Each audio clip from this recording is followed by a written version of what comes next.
Good day, children. Today we move on to the next lesson from the textbook Footprints Without Feet. Lesson number 5 Footprints Without Feet by H.G. Wells.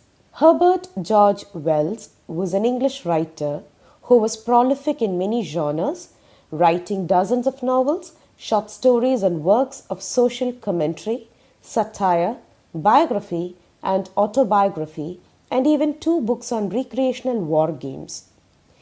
He is now best remembered for his science fiction novels and is often called the father of science fiction, along with Jules Verne and Hugo Gernsback. This lesson is an extract from the novel by H.G. Wells titled The Invisible Man. Now, moving on to our lesson. This lesson poses a lot of questions to us. Can a human being become invisible? Well, this particular story is about a scientist who discovers how to make himself invisible. Now, does this man use it or misuse it? The discovery that he made, which could be utilized in both manner, in which manner does he utilize this new discovery of his? Let's read and find out. The 2 boys started in surprise at the fresh, muddy imprints of a pair of bare feet. What was a barefooted man doing on the steps of a house in the middle of London? And where was the man? As they gazed, a remarkable sight met their eyes. A fresh footmark appeared from nowhere. Further footprints followed, one after another, descending the steps and progressing down the street. The boys followed, fascinated, until the muddy impressions became fainter and fainter and at last disappeared altogether. So look at the situation here. 2 little boys, they were startled to find a pair of muddy imprints. Imprints is to make a mark on a particular surface, is an imprint. So here it is a footprint. Okay.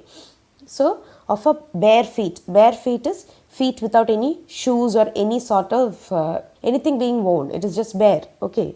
And so the children were surprised because, what could the barefooted man be doing on the steps of a house which was situated in the middle of London? And where was this man? And they couldn't see because they can only see the imprints. Now, as they gazed, what do you mean by gazed? They looked steadily. What did they see? They saw a remarkable sight, a very striking sight. They could see this footmark, fresh footmark appear out of nowhere. And these footprints were descending the steps and it was progressing or moving forward the street. Now the little children, children are very curious, isn't it? So the little boys, they were quite fascinated or attracted and interested when they saw that, a pair of footprints, they couldn't see anyone over there, but they could just see these imprints being made on the snow. So they just started walking. And these muddy impression, it became fainter. It started diminishing and at last nothing was there. The explanation of the mystery was really simple enough. The bewildered boys had been following a scientist who had just discovered how to make the human body transparent. So, there was the answer to this mystery.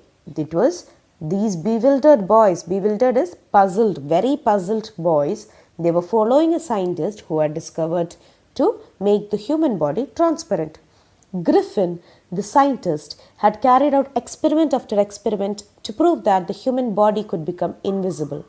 Finally, he swallowed certain rare drugs and his body became as transparent as a sheet of glass, though it also remained as solid as glass. Brilliant scientist though he was, Griffin was rather a lawless person. His landlord disliked him and tried to eject him. In revenge, Griffin set fire to the house. To get away without being seen, he had to remove his clothes. Thus, it was that he became a homeless wanderer, without clothes, without money, and quite invisible, until he happened to step in some mud and left footprints as he walked. So, the scientist named Griffin, he conducted so many experiments to prove that human body could become invisible. Now, this experiment to make a human body invisible has been going on for ages, we can say. And so here the author is talking about a scientist who were finally able to make the human body invisible. So what happened is he found some rare drugs and he tested it on his own body. So he swallowed these rare drugs and his body became transparent like a sheet of glass. Okay, so it was very transparent, but the only problem was, even though it was transparent like a sheet of glass, it was also solid like a glass, which means that anybody could bump into this person. Okay, so if even though Griffin has turned invisible, if someone unknowingly crosses him or hits on any part of his body was still solid like a glass. So people could feel if he's around there. And even though this man was very brilliant, he was a lawless person. Lawless person means he was somebody who didn't have any sort of morals or any values in him. Okay, so because of which the landlord hated him, and the landlord tried to eject him. Eject means compelled to leave a place. Okay, so Griffin was compelled to leave his place of residence. So what did he do in revenge? He set the whole house to fire. So probably in that age, most of the houses were built in wood, not like the stones or bricks that we have nowadays. Sometimes the houses in London and all were built in wood. So Griffin set fire to the house, and he wanted to escape from there without being seen. So what he had to do was he had to remove his clothes. Only when he became completely naked will he be invisible to human eye. And thus what happened? He became a homeless wanderer. What do you mean by homeless wanderer? Homeless, someone who has no home to go. Wanderer is somebody who walks aimlessly, who has no idea as to where that person is going. He had no clothes, he had no money, and he was very invisible. And as he was walking around, what happened? He stepped on some mud. Now it was these muddy legs which created the footprints on the pavement that the two boys had seen. He escaped easily enough from the boys who followed his footprints in London. But his adventures were by no means over. He had chosen a bad time of the year to wander about London without clothes. It was midwinter. The air was bitterly cold and he could not do without clothes. Instead of walking about the streets, he decided to slip into a big London store for warmth. So, he was able to escape from the little boys, but his adventures had just begun. It was not over by any means, because he had chosen a very bad time of the year to roam around London without any clothes. It was midwinter over there, and it was bitterly cold or extremely cold, and human being, whether he is visible or invisible, cannot go without clothes in an extreme climate. So instead of walking around the street, he decided to enter into a big London store for some warmth. Okay, so he just sneaks into a London store. Closing time arrived, and as soon as the doors were shut, Griffin was able to give himself the pleasure of clothing and feeding himself without regard to expense. He broke open boxes and wrappers and fitted himself out with warm clothes. Soon, with shoes, an overcoat, and a white-brimmed hat, he became a fully dressed and visible person. In the kitchen of the restaurant, he found cold meat and coffee, and he followed up the meal with sweets and wine taken from the grocery store. Finally, he settled down to sleep on a pile of quilts. So, when it was almost closing time, all the doors were shut, and Griffin was finally inside this London store. And he took this opportunity to clothe and feed himself without thinking about any expenditure, because he is invisible. So he broke open all the boxes and the wrappers, and he took out all the warm clothes. He even wore shoes and overcoat and a white brimmed hat. White brimmed hat is, if you see on the page 27, there's an image of the hat there. That's a white brimmed hat. Okay, so he wore all this and he became a very fully dressed and visible person. So now anybody who walks in can see that there is a man standing there.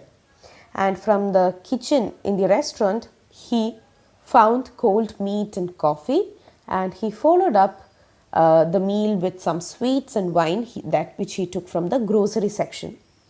So finally, he goes off to sleep on a pile of quilt. If only Griffin had managed to wake up in good time, all might have been well. As it was, he did not wake up until the assistants were already arriving next morning. When he saw a couple of them approaching, he panicked and began to run. They naturally gave chase. In the end, he was able to escape only by quickly taking off his newly found clothes. So once more he found himself invisible but naked in the chill January air. This time, so here what happened? Griffin had slept off. So if he had managed to wake up before the assistants had arrived, then probably the situation wouldn't have happened. But the man might have been quite tired of his roaming around, that he slept off, being in the comfort of all the warmth of all the clothes that he was surrounded by. So what happened was he did not wake up until the assistants had already arrived the next morning. And when he saw a couple of them approaching him, he panicked. So he got scared. Panicked is scared. He got scared and he started running. So obviously, when the assistants in the store saw a man running out of a closed store, okay, definitely they started chasing the person, and in the end, he could only escape by removing all his new clothes, and he again found himself invisible and naked in the chill January air, or in the cold January air. This time, he decided to try the stock of a theatrical company in the hope of finding not only clothes but also something that would hide the empty space above his shoulders. Shivering with cold, he hurried to Drury Lane, the center of the theatre world. He soon found a suitable shop. He made his way, invisible, upstairs and came out a little later, wearing bandages round his forehead, dark glasses, false nose, big bushy side whiskers and a large hat. To escape without being seen, he carelessly attacked the shopkeeper from behind, after which he robbed him of all the money he could find.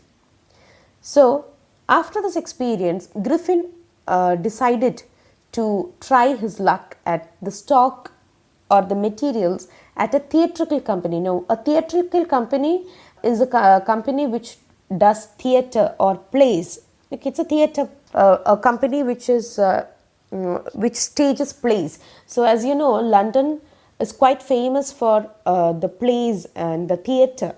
Okay, so you have a lot of groups, theatre groups over there, which conduct plays almost throughout the years. So he decided to, Griffin decided to enter the theatrical company because he was sure that not just clothes, but he can also find something that can help him to hide this empty space above his shoulder. So what? See, even when he covers himself with clothes, his face, his neck, his arms, whichever part is exposed, that particular part is still invisible to a human eye.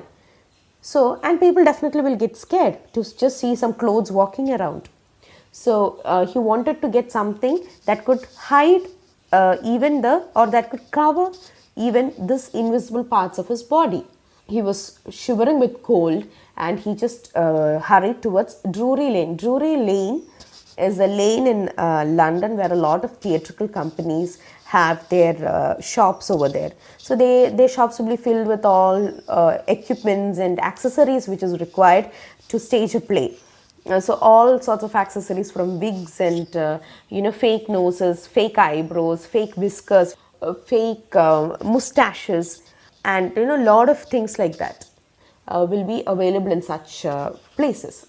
Okay, and Drury Lane is the center of theatre world. So Drury Lane has lot of theatre shops here and there.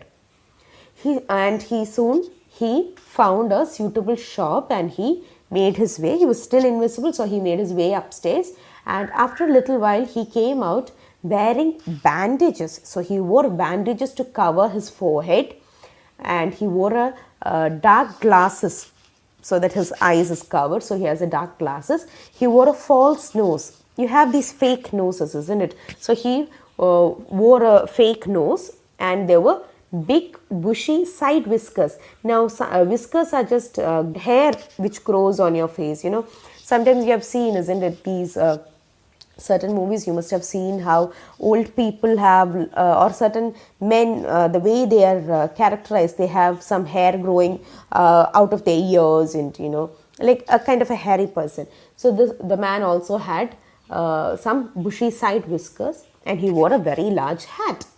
Now he had to escape without being seen, isn't it? So what did he do? He callously attacked the shopkeeper from behind. Callously is in a very insensitive and cruel manner. He attacked the shopkeeper from the shopkeeper's behind or back, and he robbed that man of all the money that Griffin could find over there. Okay, so with this we come to part 1 of the lesson, Footprints Without Feet. Thank you.